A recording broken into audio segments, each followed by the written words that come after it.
我最近特别想吃冷面，但是饭店卖的要不是辣白菜不好吃，要么就是牛肉给的少，所以我买了200斤牛腱子和1000斤白菜。我打算从这4样东西入手，在家做一个豪华版的冷面套餐包。为了能做的好吃一点，我还特意买了个腌辣白菜的配方。不过配方这东西越专业它就越麻烦，就光调这个腌料就用了10几种食材，而且配方说要想腌的均匀，需要把白菜打开，每一页都抹上腌料。这事儿可真是太熬人了，这半吨白菜切完之后，现在得有3万来页。我是真没想到，就光腌辣白菜，我们就在这干了一页又一页。妈，这事儿可真是离了大谱了。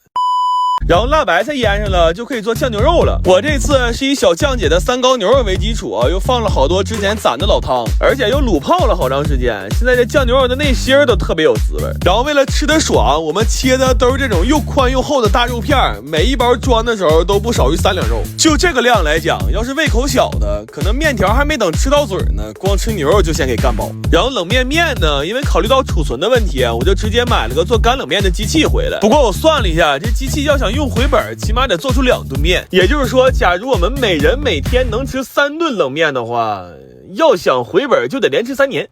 然后这些辣白菜一共腌了3天，现在拿出来切件就已经非常入味了。这辣白菜真的巨好吃，但就是腌完它的器具有点难刷。我后来甚至都非常苦恼，就如果邻居恰巧看到这一幕的话，我该怎么跟他解释，他才能不报警呢？